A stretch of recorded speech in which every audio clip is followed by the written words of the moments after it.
सड़क आम तौर पर सबके लिए एक जैसी होती है, लेकिन कुछ लोगों के लिए वह सिर्फ रास्ता नहीं होती, वह सत्ता होती है, कमाई होती है और दूसरों की मजबूरी पर रखा गया शिकंजा होती है। बुंदेलखंड की उस सुनसान लिंक रोड पर भी यही कहानी चल रही थी।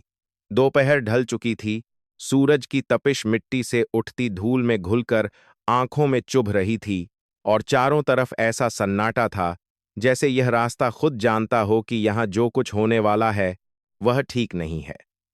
उसी सन्नाटे के बीच खाकी वर्दी पहने दरोगा रघुबीर यादव जीप के बोनट पर बैठा था, मुंह में गुटखा, आंखों में लालच और दिमाग में एक ही हिसाब, आज खाली हाथ नहीं लौटना है। उसके सामने खड़े सिपाही मोहन और सुरेश बार बार सड़क की तरफ देख रहे थे, जैसे कोई शिकार खुद चलकर उनके पास आ जाए। मोहन ने धीरे से कहा कि साहब, आज दिन बड़ा सूखा जा रहा है, सुबह से न चालान बना न कोई सेटलमेंट हुआ, जेब ठंडी पड़ गई है। लेकिन रघुबीर यादव के चेहरे पर शिकन तक नहीं आई। उसने ठहाका लगाकर कहा कि सब्र रख, शेर जब शिकार पर निकलता है तो खाली हाथ नहीं लौटता। आज मेरा बायां हाथ फड़क रहा है, कुछ बड़ा होने वाला है। उसके लिए यह महज अंधविश्वास नहीं था, यह उसका आत्मविश्वास था। वह आत्मविश्वास जो सालों से छोटे लोगों को डराकर, मजबूरियों को कुचलकर और कानून को अपनी जेब में रखकर पैदा हुआ था। यह सड़क उसने यूं ही नहीं चुनी थी। यह वही मोड़ था जहां दूसरे जिले से आने वाली गाड़ियां शॉर्टकट लेने के लिए मुड़ती थीं, जहां कोई सीसीटीवी नहीं था, जहां न कोई पत्रकार भटकता था और न ही कोई बड़ा अफसर। यहां सिर्फ वही था जो रघुबीर यादव चाहता था। उसने जीप से उतरते हुए कहा कि आज असली चेकिंग होगी, कागजा बाद में देखेंगे, पहले चेहरा देखेंगे कि कौन कितना दे सकता है। उसके लिए कानून किताब में लिखा कोई सिद्धांत नहीं था, कानून वह था जो उसकी मूंछों के नीचे मुस्कुराता था। कुछ ही देर में पहली बाइक रुकी। एक अधेड़ आदमी, चेहरे पर थकान, आंखों में डर, हाथ कांपते हुए। दरोगा ने बिना हेलमेट के सवाल पर हंसते हुए उसे नीचे से ऊपर तक देखा, जैसे तौल रहा हो कि इससे कितना निचोड़ा जा सकता है। आदमी ने बताया कि उसकी पत्नी सरकारी अस्पताल में भर्ती है, दवा लेने शहर जा रहा है, पैसे कम हैं, जल्दी में है। यह सुनकर रघुबीर यादव की हंसी और तेज हो गई। उसने कहा कि बीमारी का बहाना यहां नहीं चलेगा, कानून सबके लिए बराबर है, चालान कटेगा 5,000 का। आदमी गिड़गिड़ाया, बोला कि साहब कुल 2,000 हैं, वह भी दवा के लिए, अगर दे दिए तो बीवी मर जाएगी। लेकिन दरोगा के चेहरे पर जरा भी नरमी नहीं आई। उसने ठंडे स्वर में कहा कि या तो पैसे दे या बाइक जब्त होगी, सोच ले, दवा जरूरी है या बाइक। यह सिर्फ पैसे की वसूली नहीं थी, यह शक्ति का प्रदर्शन था। यह दिखाने का तरीका था कि यहां कौन मालिक है। आखिरकार उस आदमी ने कांपते हाथों से 1,500 रुपये निकाले, आंखें झुकाए, अपमान को निगलते हुए। दरोगा ने पैसे गिने, ऐसे जैसे एहसान कर रहा हो, और बोला कि आज मूड ठीक है इसीलिए छोड़ रहा हूं, अगली बार बिना हेलमेट दिखा तो खाल उधेड़ दूंगा। बाइक धूल उड़ाती हुई चली गई, लेकिन पीछे सड़क पर कुछ और रह गया था। एक आम आदमी का टूटा हुआ भरोसा। मोहन और सुरेश हंस रहे थे। रघुबीर यादव जीप के पास आकर खड़ा हो गया। उसने संतोष की सांस ली, मानो दिन की शुरुआत अच्छी हो गई हो। उसके लिए यह सब रोजमर्रा की बात थी। उसे कभी यह ख्याल नहीं आया कि हर बार शिकार एक जैसा नहीं होता।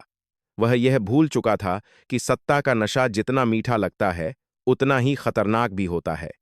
सड़क फिर से शांत हो गई, लेकिन दूर कहीं से भारी इंजन की गड़गड़ाहट सुनाई देने लगी।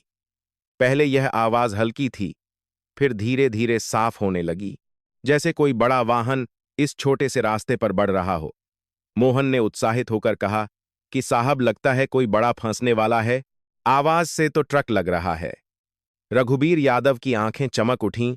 उसने कहा कि आज तो लॉटरी लग गई, बड़े वाहन से बड़ी कमाई होती है। उसने दूर से आती हेडलाइट्स की तरफ देखा और मन ही मन हिसाब लगाने लगा। उसके दिमाग में न यह सवाल आया कि यह गाड़ी कहां से आ रही है, न यह कि क्यों इतनी जल्दी में है। उसके लिए हर वाहन सिर्फ एक मौका था। जैसे जैसे ट्रक पास आता गया, उसका रंग और आकार साफ होने लगा, और उसी के साथ रघुबीर यादव के भीतर का अहंकार भी खड़ा होता गया। यह वही अहंकार था जिसने उसे यह यकीन दिला रखा था कि इस सड़क पर उसकी मर्जी के बिना पत्ता भी नहीं हिल सकता। हवा में धूल के साथ एक अजीब सा तनाव घुलने लगा था, जैसे यह सड़क खुद आने वाले टकराव को महसूस कर रही हो। रघुबीर यादव ने सिपाहियों को इशारा किया कि तैयार रहो, आज असली खेल शुरू होने वाला है। उसे जरा भी अंदाजा नहीं था कि जिस जाल को वह बड़े इत्मीनान से बिछा रहा है, वह जाल आज उसी के लिए कसने वाला है।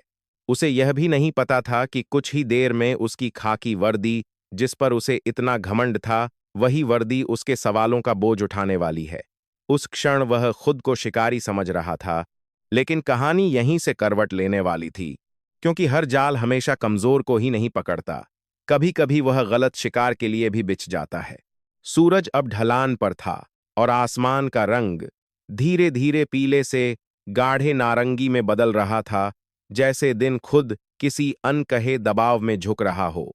उसी समय हाईवे के उस छोर पर, जहां ट्रैफिक अचानक रुक गया था, हरी वर्दी में सजे एक सैन्य काफिले के भीतर सब कुछ शांत लेकिन सधा हुआ था।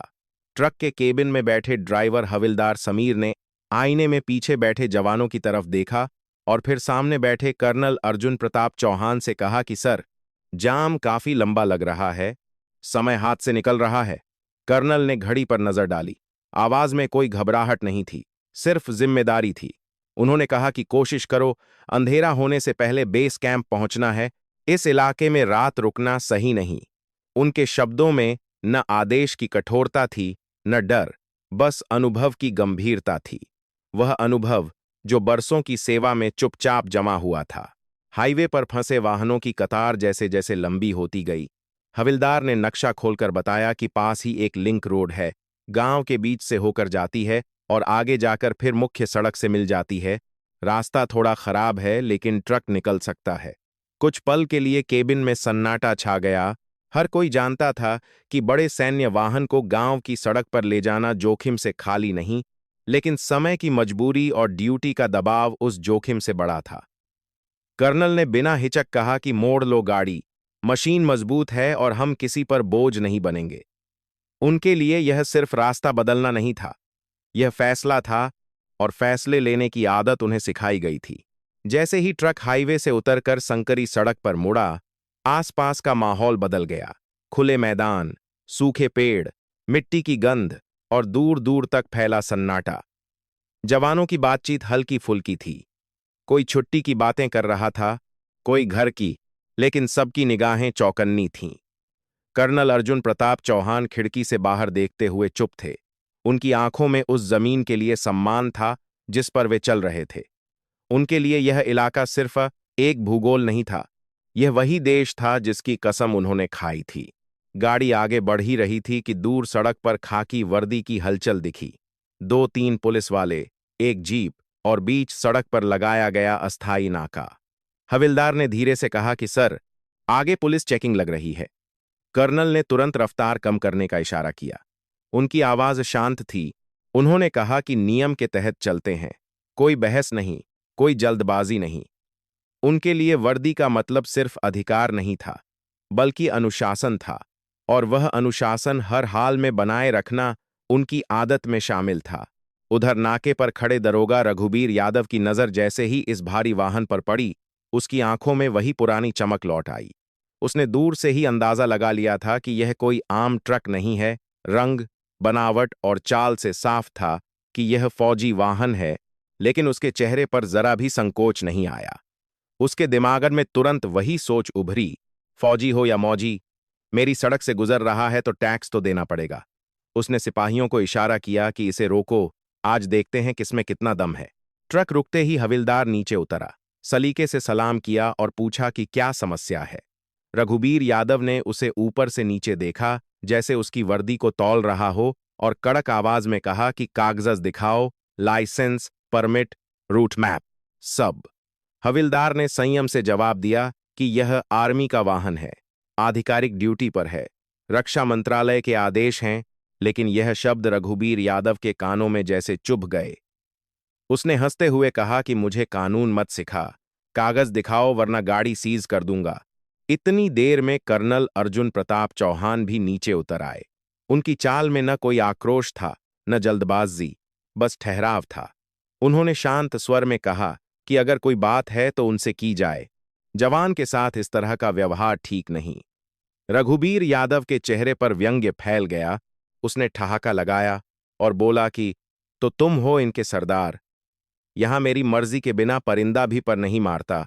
तुमने मेरे इलाके में बिना इजाजत भारी वाहन घुसाया है। कर्नल ने बिना आवाज ऊंची किए कहा कि यह सार्वजनिक सड़क है, किसी की निजी जागीर नहीं। हाईवे जाम होने के कारण उन्हें यह रास्ता लेना पड़ा है और वे समय पर रिपोर्ट करना चाहते हैं। यह बात जितनी सहज थी उतनी ही रघुबीर यादव के अहंकार को चुभने वाली थी। उसने आगे बढ़कर कहा कि नियम तोड़ा है, जुर्माना देना पड़ेगा। 5,000 नकद अभी के अभी। इसे सड़क मरम्मत टैक्स समझो। उस पल कर्नल अर्जुन प्रताप चौहान की आंखों में एक हल्की सख्ती आई। उन्होंने साफ कहा कि वह कोई पैसा नहीं देंगे, यह अधिकारों का दुरुपयोग है। उनके शब्द सीधे थे, बिना लपेटे हुए, और शायद यही बात रघुबीर यादव को सबसे ज्यादा नागवार गुजरी। उसके लिए यह सिर्फ इनकार नहीं था, यह उसकी सत्ता को चुनौती थी। उसने व्यंग्य से कहा कि देश की रक्षा तुम लोग क्या करते हो? बस मुफ्त की रोटियां तोड़ते हो। असली काम तो हम पुलिस वाले करते हैं। हविलदार और बाकी जवानों के चेहरे पर तनाव साफ झलकने लगा, लेकिन कर्नल ने उन्हें आंखों के इशारे से शांत रहने को कहा। उनके भीतर एक द्वंद्व चल रहा था। एक तरफ सैनिक का अनुशासन, दूसरी तरफ उस वर्दी की गरिमा जिस पर हमला किया जा रहा था।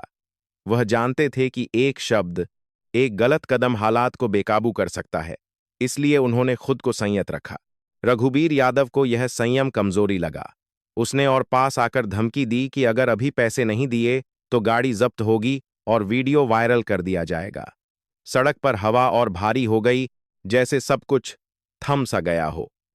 उस क्षण यह साफ हो गया था कि यह सिर्फ चेकिंग नहीं रही, यह टकराव बन चुका था। कर्नल अर्जुन प्रताप चौहान ने गहरी सांस ली। उनके लिए यह पल सिर्फ देरी या बहस का नहीं था, यह उस सीमा का था जहां सम्मान और अपमान के बीच फर्क मिटने लगता है। वह अभी भी बातचीत के रास्ते को खुला रखना चाहते थे, लेकिन उन्हें यह भी महसूस हो रहा था कि सामने खड़ा आदमी उस भाषा को समझने के मूड में नहीं है।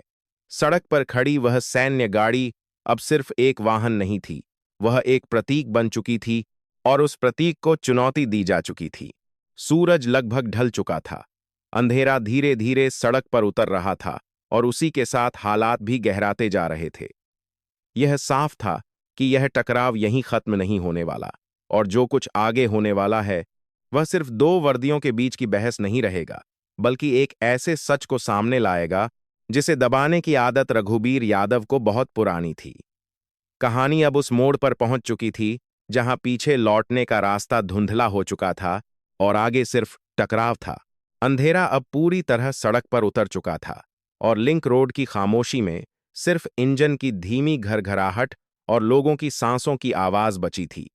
उस पल हालात ऐसे थे कि एक शब्द भी अगर जरा ऊंचे सुर में निकल जाता तो सब कुछ हाथ से फिसल सकता था। कर्नल अर्जुन प्रताप चौहान ट्रक के सामने खड़े थे। उनकी पीठ सीधी, कंधे सधे हुए और आंखें स्थिर, लेकिन भीतर एक तेज उथल-पुथल चल रही थी। सामने दरोगा रघुबीर यादव था, जिसकी चाल में अब संयम नहीं बल्कि खुली चुनौती थी। उसने जानबूझकर जवानों के करीब जाकर उनकी वर्दी की ओर उंगली उठाई और व्यंग्य से कहा कि यही है वो फौज जिसके नाम पर पूरा देश डरता है। यहां तो दो सिपाही भी मेरे सामने खड़े नहीं हो पा रहे। यह शब्द सिर्फ मजाक नहीं थे, यह जानबूझकर किया गया अपमान था, एक ऐसी रेखा जिसे पार करने का मतलब होता है कि सामने वाले की सहनशक्ति को परखा जाए।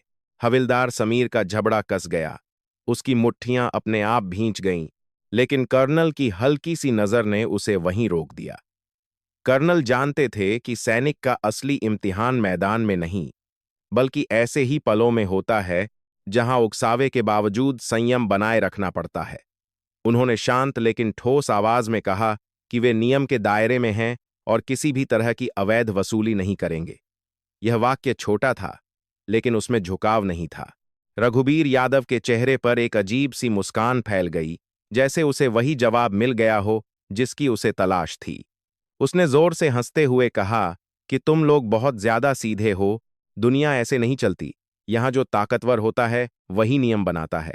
उसने इशारे से अपने सिपाहियों को पास बुलाया। उनकी संख्या अचानक ज्यादा लगने लगी और माहौल में एक अनकहा दबाव तैरने लगा। यह वही पल था जहां बात सिर्फ शब्दों तक सीमित नहीं रह सकती थी। कर्नल अर्जुन प्रताप चौहान के दिमागन में एक के बाद एक दृश्य उभरने लगे। ट्रेनिंग के दौरान सिखाई गई हर वह बात याद आने लगी जिसमें कहा गया था कि उकसावे में लिया गया एक गलत फैसला पूरे मिशन को तबाह कर सकता है। वह जानते थे कि सामने खड़ा आदमी कानून की आड़ में अपनी निजी सत्ता चला रहा है, लेकिन वह यह भी जानते थे कि अगर उन्होंने अपने जवानों को खुली छूट दी तो हालात ऐसे मोड़ पर जा सकते हैं जहां से वापसी मुश्किल होगी। इसी द्वंद्व में उन्होंने एक कदम आगे बढ़ते हुए कहा कि अगर कोई समस्या है तो उच्च अधिकारी से बात की जाए। यह सड़क किसी की निजी जागीर नहीं है और किसी भी तरह की बदतमीजी बर्दाश्त नहीं की जाएगी। यही वह क्षण था जब रघुबीर यादव ने जानबूझकर सीमा लांघ दी। उसने कर्नल के करीब आकर धक्का दिया, बहुत हल्का सा, लेकिन उसका मतलब साफ था। यह धक्का शरीर को नहीं, बल्कि उस वर्दी की गरिमा को लगा था जिसे पहनकर कर्नल ने न जाने कितनी बार जान जोखिम में डाली थी। आसपास खड़े जवानों की सांसें तेज हो गईं। माहौल जैसे जम सा गया। कुछ सेकंड ऐसे थे जिनमें कोई नहीं बोला, लेकिन हर किसी को पता था कि अब बात बदल चुकी है। कर्नल ने अपनी जगह से हिले बिना गहरी सांस ली। उनकी आवाज में अब पहले जैसी नरमी नहीं थी, लेकिन वह अभी भी नियंत्रण में थी। उन्होंने कहा कि यह आखिरी चेतावनी है, अपने दायरे में रहें। यह चेतावनी किसी धमकी की तरह नहीं, बल्कि एक स्पष्ट सीमा रेखा की तरह थी। रघुबीर यादव को यह नियंत्रण और भी ज्यादा खलने लगा। उसने जोर से कहा कि तुम लोग मुझे धमका रहे हो, पुलिस पर हाथ उठाने की हिम्मत कर रहे हो, यह बगावत है। उसने तुरंत अपना फोन निकाला और किसी को कॉल मिलाने लगा। आवाज में घबराहट और चालाकी दोनों घुली हुई थीं। वह फोन पर बोल रहा था कि यहां कुछ फौजी पुलिस पर हथियार तान रहे हैं, उन्हें जान से मारने की धमकी दे रहे हैं, जल्दी फोर्स भेजिए। उसके शब्दों में सच्चाई नहीं थी, लेकिन उन्हें इस तरह पेश किया गया था कि सुनने वाला बिना देखे यकीन कर ले। कर्नल अर्जुन प्रताप चौहान सब देख रहे थे। उन्हें साफ समझ में आ रहा था कि अब मामला सिर्फ उनके और दरोगा के बीच का नहीं रहा, बल्कि इसे जानबूझकर बड़ा किया जा रहा है। उन्होंने अपने जवानों को इशारे से सतर्क रहने को कहा, लेकिन साथ ही यह भी स्पष्ट कर दिया कि कोई भी बिना आदेश के हथियार नहीं उठाएगा।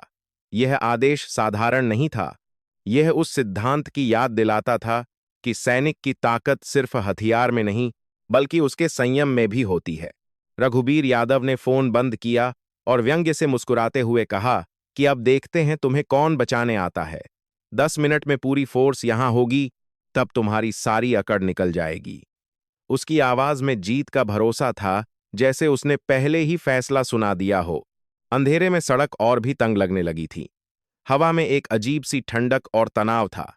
जवानों की निगाहें इधर उधर घूम रही थीं। हर परछाई में खतरा दिख रहा था, लेकिन उनके बीच खड़े कर्नल का ठहराव उन्हें संभाले हुए था। वह जानते थे कि अगले कुछ मिनट कहानी की दिशा तय करेंगे। इस टकराव में सबसे दर्दनाक बात यह नहीं थी कि कानून को तोड़ा जा रहा था, बल्कि यह थी कि एक वर्दी दूसरी वर्दी को अपमानित कर रही थी। कर्नल के भीतर कहीं गहरी चोट लगी थी, लेकिन उन्होंने उसे गुस्से में नहीं बदला। उनके लिए यह सिर्फ अपनी इज्जत बचाने का सवाल नहीं था, बल्कि उस भरोसे का सवाल था जो देश ने उनकी वर्दी पर रखा था। रघुबीर यादव अब पूरी तरह आश्वस्त था कि वह स्थिति को अपने पक्ष में मोड़ चुका है। उसने अपने सिपाहियों को और करीब बुलाया, आवाज ऊंची करके कहा कि आज फैसला यहीं होगा, यहां से कोई बिना मेरी मर्जी के नहीं जाएगा। यह घोषणा थी, और उसी के साथ यह भी साफ हो गया था कि अब हालात ऐसे मोड़ पर पहुंच चुके हैं जहां शांति बनाए रखना सबसे बड़ा इम्तिहान है। कर्नल अर्जुन प्रताप चौहान ने एक बार फिर चारों ओर नजर डाली। उनके जवान तैयार थे, लेकिन संयम में। सड़क पर खड़ा वह ट्रक अब सिर्फ लोहे का ढांचा नहीं था, वह उस संघर्ष का केंद्र बन चुका था जिसमें सम्मान, अधिकार और सत्ता आपस में टकराने वाले थे। यह कहानी अब आगे बढ़ चुकी थी, और जो कुछ भी होने वाला था वह सिर्फ शब्दों से तय नहीं होने वाला था।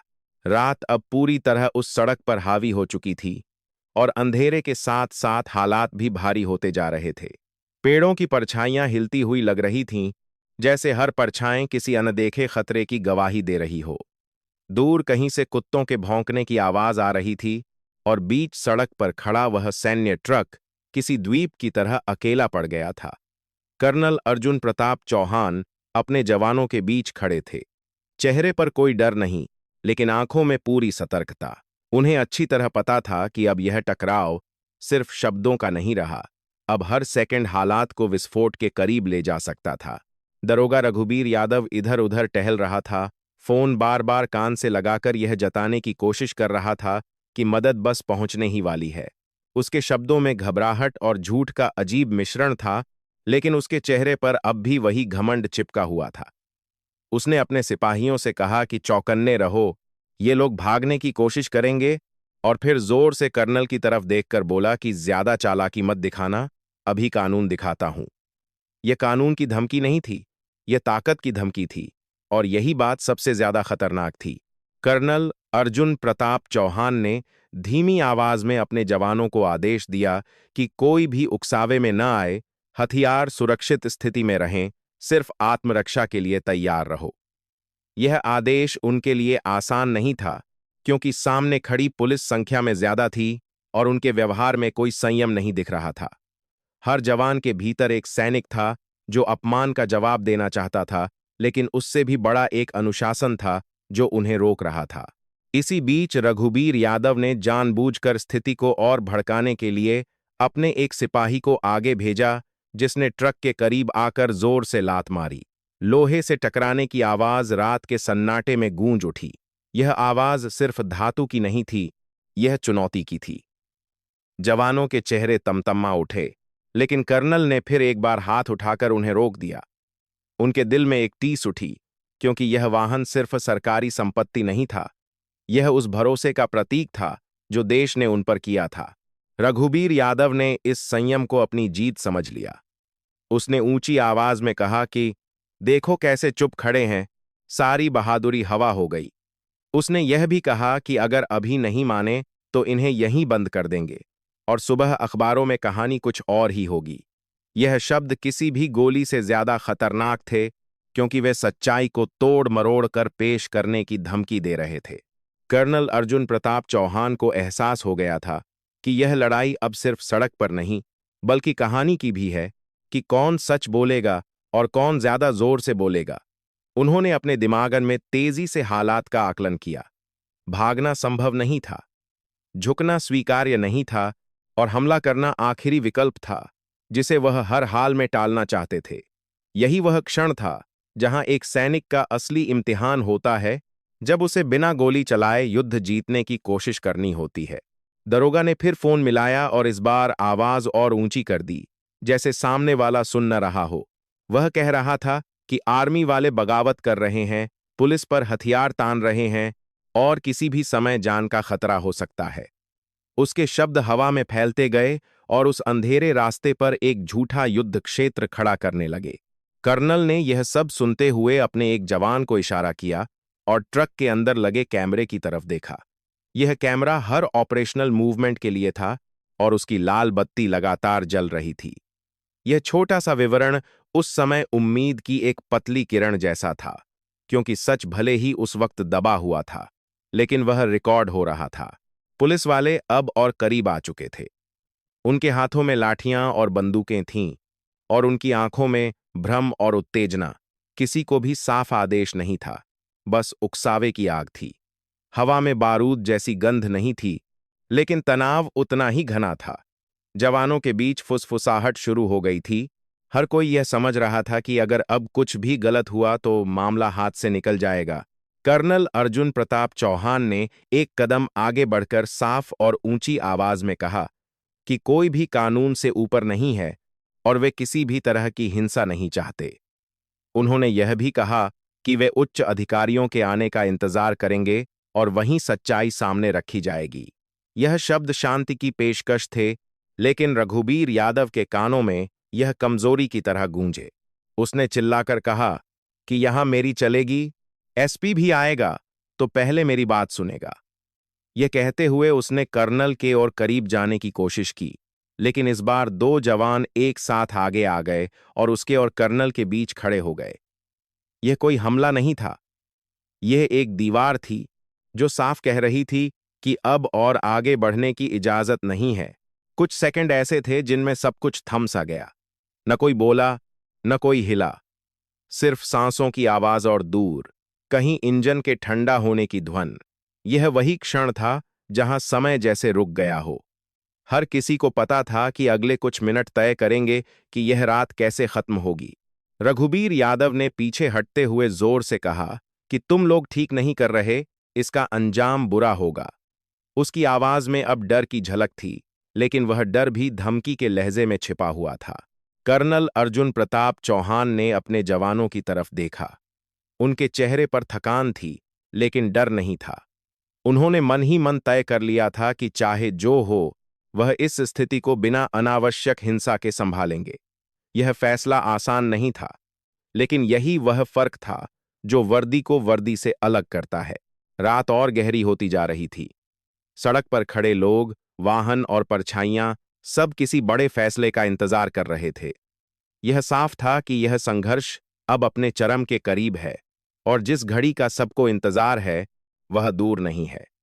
कहानी अब उस बिंदु पर पहुंच चुकी थी जहां सहनशक्ति की परीक्षा पूरी हो चुकी थी, और अगला अध्याय सच और झूठ के आमने सामने आने का था। रात के सन्नाटे को चीरती हुई एक दूर की सायरन की आवाज धीरे धीरे साफ होने लगी, और उसी के साथ सड़क पर खड़े हर इंसान की सांसें भी तेज हो गईं। यह वही आवाज थी जिसका इंतजार रघुबीर यादव बेसब्री से कर रहा था, और वही आवाज थी जिस पर कर्नल अर्जुन प्रताप चौहान पूरी तरह भरोसा कर रहे थे। पुलिस की गाड़ी जैसे जैसे करीब आती गई, रघुबीर यादव के चेहरे पर नकली राहत की मुस्कान फैल गई, मानो अब उसका खेल पलटने वाला हो। उसने जल्दी जल्दी अपनी वर्दी ठीक की, चेहरे पर डर की जगह पीड़ित होने का भाव लाने की कोशिश की, और अपने सिपाहियों को आंखों ही आंखों में समझा दिया कि कहानी वही सुनानी है जो पहले से तय है। एसपी विक्रांत मल्होत्रा गाड़ी से उतरे तो माहौल अचानक बदल गया। उनकी चाल में कोई जल्दबाजी नहीं थी, लेकिन निगाह में तीखापन साफ झलक रहा था। उन्होंने चारों ओर एक नजर डाली, सड़क, ट्रक, खड़े जवान, और फिर सीधे रघुबीर यादव की तरफ देखा। रघुबीर यादव ने बिना एक पल गुंगवाए बोलना शुरू कर दिया। आवाजें कांपती हुई, लेकिन शब्दों में जहर भरा हुआ। उसने कहा कि वह तो सिर्फ रूटीन चेकिंग कर रहा था। कागजा मांगे तो आर्मी वालों ने भड़क कर हथियार तान दिए, उसे धक्का दिया, उसके सिपाहियों को धमकाया और कहा कि आर्मी पुलिस से ऊपर है। उसके हर शब्द में झूठ था, लेकिन वह झूठ इतने अभ्यास के साथ बोला जा रहा था कि पहली नजर में सच्चाई जैसा लग सकता था। एसपी ने बीच में रोकते हुए कहा कि एक एक करके बात होगी। फिर उन्होंने कर्नल अर्जुन प्रताप चौहान की तरफ देखा और शांत स्वर में पूछा कि क्या वह अपनी बात रखना चाहेंगे। कर्नल ने सलाम किया और बोले कि वह किसी तरह की बहस या आरोप प्रत्यारोप नहीं चाहते, वह सिर्फ सच रखना चाहते हैं। उन्होंने बताया कि किस तरह हाईवे जाम होने के कारण उन्हें लिंक रोड लेना पड़ा, कैसे उनके जवान के साथ बदतमीजी की गई, कैसे अवैध वसूली की मांग की गई, और किस तरह वर्दी की मर्यादा को ठेस पहुंचाई गई। उनके शब्दों में न गुस्सा था, न नाटकीयता, सिर्फ तथ्य थे, और वही तथ्य माहौल को और भी गंभीर बना रहे थे। रघुबीर यादव ने बीच बीच में टोका, कहा कि यह सब मनगढ़ंत है, ये फौजी एक दूसरे को बचाने के लिए झूठ बोल रहे हैं। उसके पास गवाह हैं, उसके सिपाही। यह सुनकर एसपी ने एक पल के लिए उसे देखा और फिर कर्नल से पूछा कि क्या उनके पास कोई सबूत है। यही वह क्षण था जहां कहानी ने निर्णायक मोड़ लिया। कर्नल अर्जुन प्रताप चौहान ने बिना किसी दिखावे के कहा कि उनके सभी ऑपरेशनल वाहनों में डैश कैम लगे होते हैं जो 24 घंटे ऑडियो और वीडियो रिकॉर्डिंग करते हैं, और जो कुछ भी इस सड़क पर हुआ है वह सब उसमें कैद है। यह सुनते ही रघुबीर यादव के चेहरे का रंग बदल गया। उसकी आंखों में एक पल के लिए डर साफ झलक गया, लेकिन उसने तुरंत खुद को संभालने की कोशिश की और हंसते हुए कहा कि कैमरा भी झूठ बोल सकता है। एसपी ने बिना कोई टिप्पणी किए हाथ बढ़ाया और फुटेज देखने को कहा। हविलदार ने ट्रक से रिकॉर्डिंग निकाली और एसपी के सामने रख दी। जैसे ही वीडियो चला, सड़क पर खड़े हर इंसान की निगाहें स्क्रीन पर टिक गईं। आवाज साफ थी, शब्द एक एक करके गूंज रहे थे। अवैध पैसे की मांग, सैनिकों का अपमान, धमकियां, धक्का, सब कुछ। हर सेकंड के साथ रघुबीर यादव और भी छोटा होता जा रहा था। उसके सिपाही नीचे देखने लगे। कुछ ने नजरें चुरा लीं, क्योंकि सच अब उनके सामने नंगा खड़ा था। वीडियो खत्म होने से पहले ही एसपी विक्रांत मल्होत्रा का चेहरा सख्त हो चुका था। उन्होंने फोन बंद किया, कुछ पल की चुप्पी रखी और फिर वह वाक्य बोला जिसने पूरी रात की दिशा बदल दी। उन्होंने कहा कि उन्हें शर्म आती है कि उनकी पुलिस में ऐसे लोग हैं जो वर्दी को कमाई का जरिया बनाते हैं। उसी क्षण उन्होंने आदेश दिया कि दरोगा रघुबीर यादव को तत्काल प्रभाव से निलंबित किया जाता है। रघुबीर यादव ने हड़बड़ाकर कहा कि गलती हो गई, उसके बच्चे हैं, वह पहली बार फंसा है, लेकिन उसके शब्द अब हवा में गिरकर टूट रहे थे। यह वह पल था जहां कोई बहाना काम नहीं आता। दो पुलिसकर्मी आगे आए और उसके कंधे पकड़ लिए। जिस आदमी ने कुछ घंटे पहले इस सड़क को अपनी जागीर समझ रखा था, वह अब उसी सड़क पर सिर झुकाए खड़ा था। एसपी ने कर्नल अर्जुन प्रताप चौहान की तरफ मुड़कर कहा कि वह अपने विभाग की तरफ से माफी मांगते हैं। उन्होंने यह भी कहा कि वर्दी चाहे खाकी हो या हरी, उसका धर्म एक ही होता है, देश और जनता की सेवा। कर्नल ने सिर हिलाया। उनके चेहरे पर कोई विजय का भाव नहीं था, सिर्फ एक गंभीर संतोष था कि सच ने आखिरकार अपनी जगह बना ली। रघुबीर यादव को गाड़ी की तरफ ले जाया गया। उसकी चाल लड़खड़ा रही थी, आंखों में अब घमंड नहीं, सिर्फ खालीपन था। सड़क पर खड़े जवानों ने उसे जाते हुए देखा और उसी के साथ उस रात का बोझ भी थोड़ा हल्का होता महसूस किया। एसपी ने अपने सिपाहियों को निर्देश दिया कि इस इलाके में ईमानदार टीम लगाई जाए और यह पता लगाया जाए कि आज सुबह से रघुबीर यादव ने किन किन लोगों से वसूली की है। यह आदेश सिर्फ कार्रवाई नहीं था, यह भरोसा लौटाने की कोशिश थी। कर्नल अर्जुन प्रताप चौहान ने अपने जवानों को इशारा किया। ट्रक का इंजन फिर से चालू हुआ। हेडलाइट्स अंधेरे को चीरती हुई आगे बढ़ीं। उन्होंने जाते हुए एक बार पीछे मुड़कर उस सड़क को देखा जहां सम्मान और सत्ता टकराए थे। यह कोई जीत का जश्न नहीं था, यह सिर्फ एक सच्चाई थी कि जब सबूत बोलते हैं तो सबसे ऊंची आवाज भी खामोश हो जाती है। रात की ठंडक में काफिला आगे बढ़ गया और सड़क पीछे छूट गई, लेकिन उस सड़क ने जो देखा था वह अब सिर्फ कहानी नहीं रहा था, वह एक मिसाल बन चुका था। सड़क पर अब सन्नाटा लौट आया था, लेकिन यह वही सन्नाटा नहीं था जो कुछ घंटे पहले यहां पसरा हुआ था। तब यह सन्नाटा डर और दबाव से भरा हुआ था। अब इसमें थकान और एक अजीब सा हल्कापन घुला हुआ था, जैसे किसी ने लंबे समय से दबा हुआ बोझ अचानक हटा दिया हो। जिस जगह कुछ देर पहले रघुबीर यादव खड़ा होकर खुद को इस रास्ते का मालिक समझ रहा था, वहां अब सिर्फ उसकी जीप के टायरों के निशान बचे थे और उन निशानों के बीच एक कहानी दबी हुई थी जो हर गुजरने वाले को कुछ न कुछ सिखाने वाली थी। रघुबीर यादव पुलिस की गाड़ी में बैठा था। हथकड़ी उसकी कलाई पर नहीं थी, लेकिन उसके चेहरे पर जो शिकनें थीं वे किसी बेड़ी से कम नहीं थीं।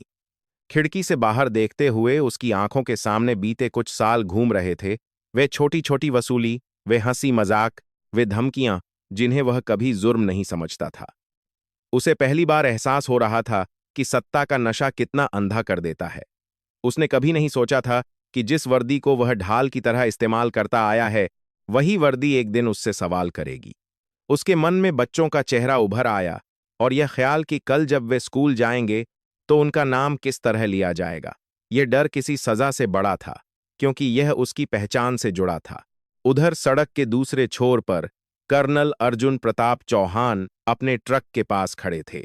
उनके जवान धीरे धीरे अपने अपने स्थान पर लौट रहे थे। कोई हथियार ठीक कर रहा था, कोई गाड़ी की जांच।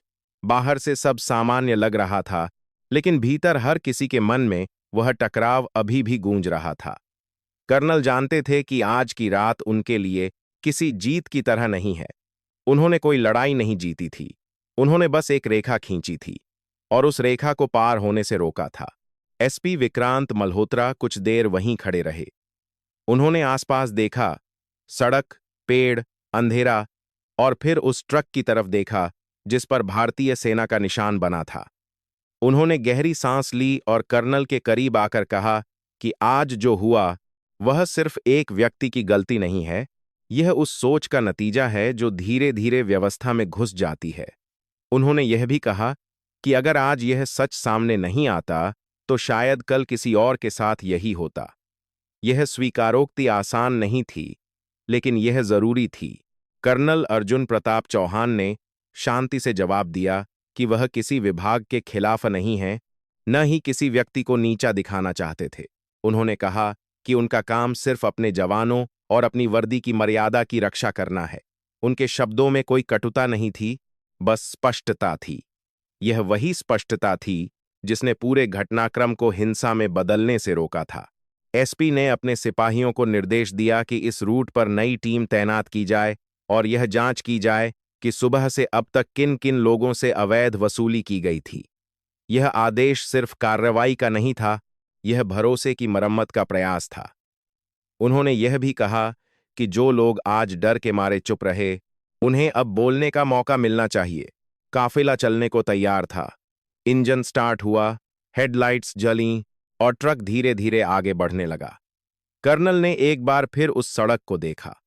उनके मन में एक विचार आया कि देश की रक्षा सिर्फ सीमाओं पर नहीं होती, कभी-कभी यह ऐसी ही सड़कों पर होती है जहां सही और गलत के बीच फर्क धुंधला कर दिया जाता है।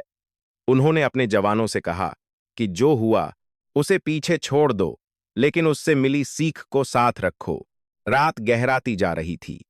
ट्रक जब उस मोड़ से गुजरा जहां से कुछ घंटे पहले टकराव शुरू हुआ था, तो अब वहां सिर्फ हवा थी और हवा में तैरती एक खामोश गवाही। यह गवाही किसी अदालत में दर्ज नहीं होगी, लेकिन जिन लोगों ने उस रात यह सब देखा, उनके मन में हमेशा के लिए दर्ज हो चुकी थी। कर्नल अर्जुन प्रताप चौहान अपनी सीट पर बैठे थे। उनके भीतर एक अजीब सा सुकून था, लेकिन साथ ही एक भारीपन भी। उन्हें पता था कि हर बार सच इतनी साफ तरह से सामने नहीं आता। कई बार सच दबा रह जाता है और कई बार उसके लिए बहुत कीमत चुकानी पड़ती है। आज शायद किस्मत उनके साथ थी, या शायद वह कैमरा जो चुपचाप सब रिकॉर्ड करता रहा, वही सबसे बड़ा गवाह बन गया। उधर रघुबीर यादव की गाड़ी थाने की तरफ बढ़ रही थी। उसके लिए यह सफर किसी लंबी सुरंग जैसा था, जिसके आखिर में रोशनी नहीं दिख रही थी। वह बार बार खुद से यही सवाल कर रहा था कि कहाँ गलती हुई। क्या गलती सिर्फ पैसे मांगने की थी, या उससे भी पहले उस सोच में थी जिसमें वह खुद को दूसरों से ऊपर समझने लगा था। यह सवाल अब उसके साथ रहने वाला था। समय बीतता गया। कुछ दिनों बाद इस घटना की चर्चा गांवों में फैलने लगी।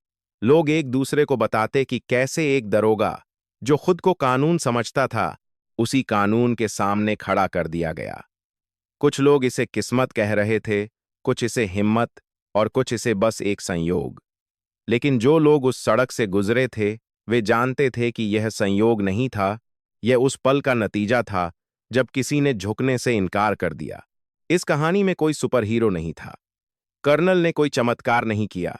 उन्होंने बस वही किया जो उन्हें सिखाया गया था। उन्होंने गुस्से को काबू में रखा, सच को संभाल कर रखा और हिंसा के बजाय सबूत पर भरोसा किया। शायद यही वजह थी कि अंत में शोर नहीं, बल्कि खामोशी जीत गई। और यही वह जगह है जहां यह कहानी हम सब से एक सवाल पूछती है।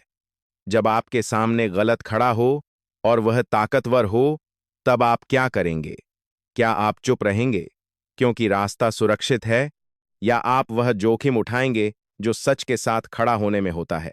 हर कोई कर्नल नहीं हो सकता, हर किसी के पास कैमरा या ताकत नहीं होती, लेकिन हर किसी के पास एक चुनाव जरूर होता है। अगर यह कहानी आपको सिर्फ एक टकराव की कहानी लगी, तो शायद आपने इसका असली मतलब नहीं पकड़ा। यह कहानी वर्दी की नहीं, उस जिम्मेदारी की है जो वर्दी के साथ आती है। खाकी हो या हरी, जब तक वह जनता के लिए है, तब तक सम्मान की हकदार है, और जब वह जनता के खिलाफ जाती है, तब सवालों के सामने खड़ी होती है। आज जब आप ये सुन रहे हैं या देख रहे हैं, तो जरा सोचिए कि आपके आसपास कितनी ऐसी सड़कें हैं जहां छोटे छोटे जाल बिछाए जाते हैं, और कितनी बार हम उन्हें देखकर भी अनदेखा कर देते हैं। बदलाव हमेशा बड़े मंच से शुरू नहीं होता। कई बार वह एक सुनसान रास्ते पर एक सही फैसले से शुरू होता है। दोस्तों, अगर यह कहानी आपको भीतर तक छू गई हो, अगर आपको लगा हो कि अभी भी सच के लिए खड़े होने वाले लोग हैं, तो इस कहानी को आगे पहुंचाइए। इसे लाइक कीजिए, शेयर कीजिए, ताकि यह सिर्फ एक वीडियो न रह जाए, बल्कि एक संदेश बन जाए। हमारे चैनल को सब्सक्राइब कीजिए, ताकि ऐसी ही सच्ची, साहस और आत्मसम्मान से भरी कहानियां आप तक पहुंचती रहें। आपकी एक छोटी सी प्रतिक्रिया किसी और को सही के साथ खड़ा होने की हिम्मत दे सकती है। क्योंकि जब जाल गलत शिकार के लिए बिछाया जाता है, तो सिर्फ एक आदमी नहीं फंसता, पूरी सोच बेनकाब हो जाती है, और यही इस कहानी की असली जीत है।